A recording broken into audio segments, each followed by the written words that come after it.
이번 시간에는 단식하고 복식하고의 차이를 좀 살펴보는 시간을 갖도록 하겠습니다.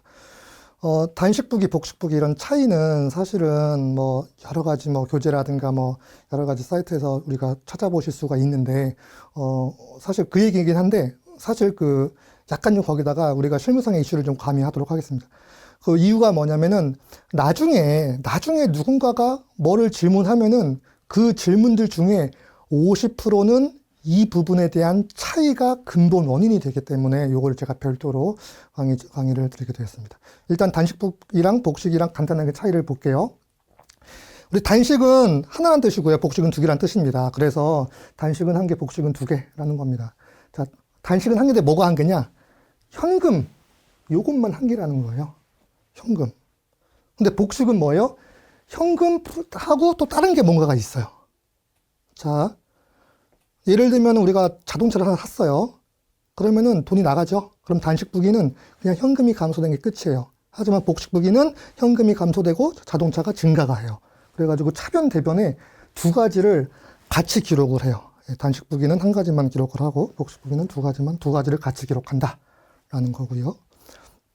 자, 이번엔 예산회계, 재무회계라는 말 한번 차이를 봐볼게요. 예산회계는 예산 집행한 실적을 기록하는 거예요.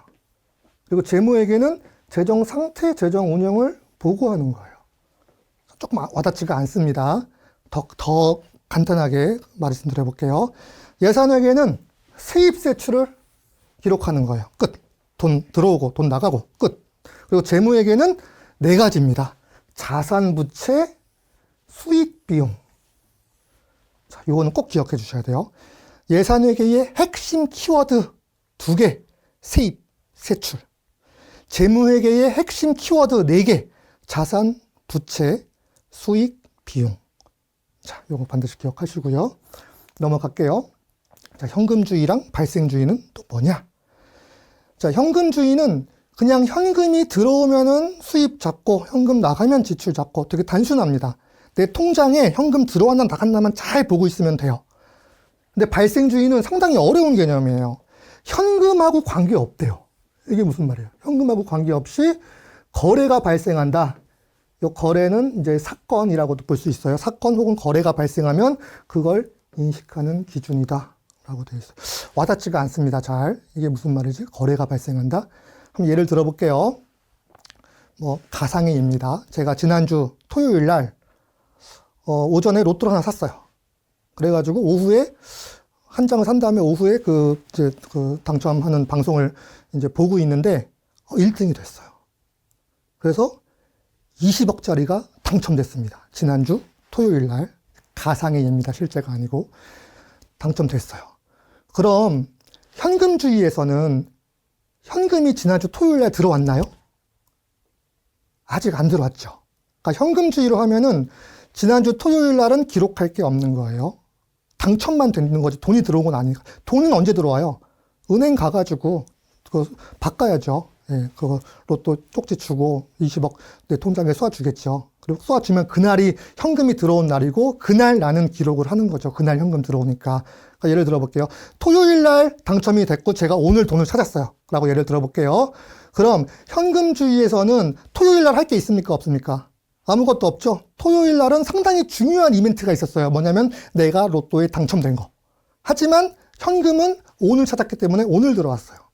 그랬을 때 현금주의에서는 토요일 날 할 거 없고요. 오늘 현금 수입으로 잡아줍니다. 그런데 발생주의는 뭐라고 했어요? 현금 수입 지출과 관계없대요. 거래가 발생하고 사건이 터지면 이를 인식하는 거라고 했어요. 그러니까 발생주의에서는 기록을 언제 하죠? 장부를 언제 쓰죠? 지난주 토요일 날 로또 당첨되자마자 바로 수익으로 20억을 잡아주는 겁니다. 발생주의에서는. 시기가 완전히 갈리는 거예요. 예. 그래서 발생주의, 현금주의인데 장단점이 있죠. 현금주의가 좀 더 간단한 어떤 그런 개념이고 발생주의는 조금 복잡한 것처럼 보이는데 사실 알고 보면 이게 훨씬 더 합리적인 겁니다. 자, 넘어가기 전에.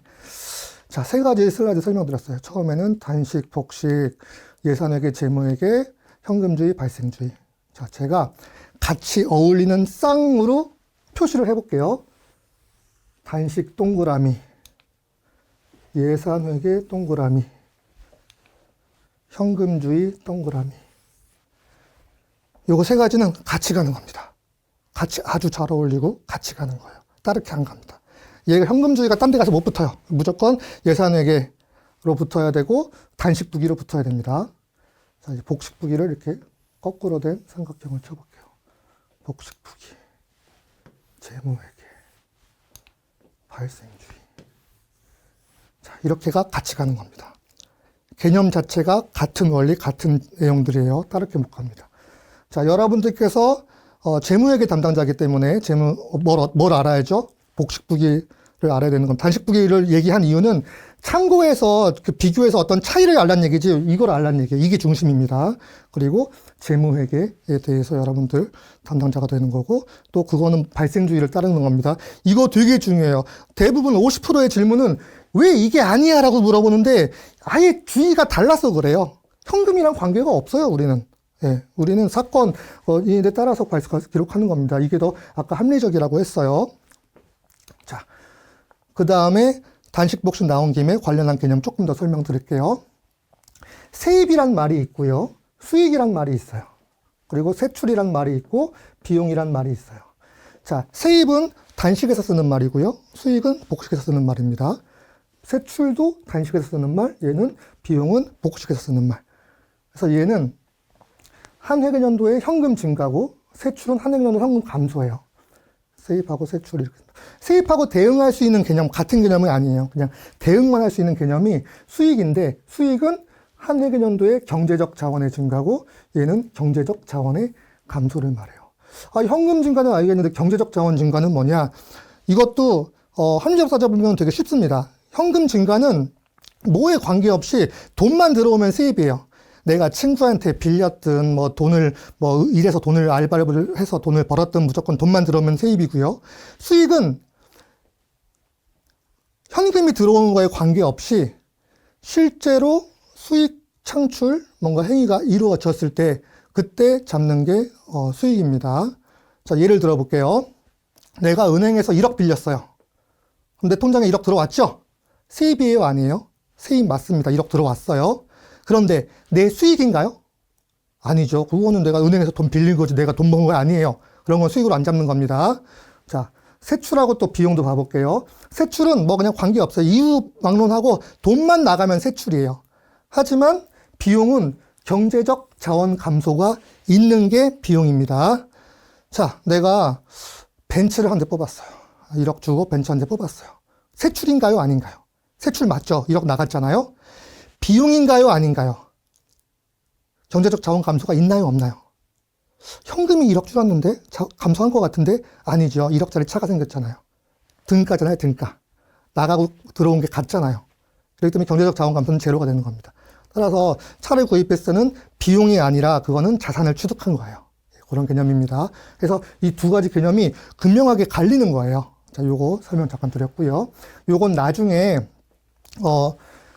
그러면 요 차이가 있을 수 있고 또 얘도 차이가 있을 수가 있잖아요. 그 차이 내역들이 뭐가 있지? 이 차이가 뭐가 있지? 라는 거를 보여주는 표가 있어요. 요게 차이 명세서란 건데요. 풀네임은 예산회계와 재무회계의 차이에 대한 명세서라는 게 우리 재무제표 안에 들어 있습니다. 우리 줄여서 차이명세서라고 하는데 그걸 보시면 이 두 가지 항목들이 어떤 항목들이 차이를 유발했는지에 대한 내용이 쭉 나오게 되고요. 자, 이번에는 재산하고 자산, 또 채무하고 부채를 봐볼게요. 자, 재산은 우리 자치단체에서 말하는 재산은 공유재산이나 물품을 말하는 거고요. 자산은 공유재산 물품 플러스 알파를 말하는 거예요. 채무는 차입금을 말하는 거고요. 이게 두 개가 비슷하면서도 달라요. 부채는 차입금에다가 뭘 더해준 걸 말하는 거예요.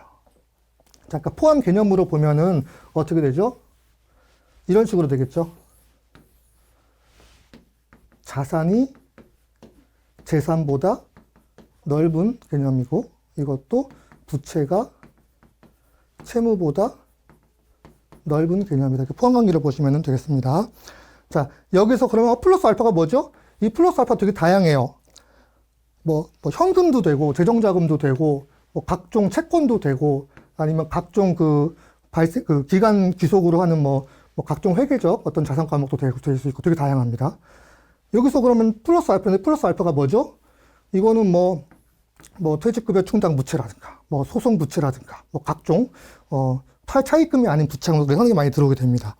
그래서 이 두 가지는 개념적인 차이가 있다라고 보시면 돼요. 그리고 우리가 딱 이렇게 보시면 가장 쉽게 이렇게 포함관계를 보시면 알 수 있고요.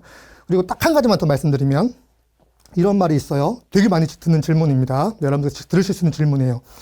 야, 우리 자치단체는 차입금 다 갚았잖아. 없잖아. 그래서 지금 채무 제로를 선언했거든. 엊그제 우리 시장님이.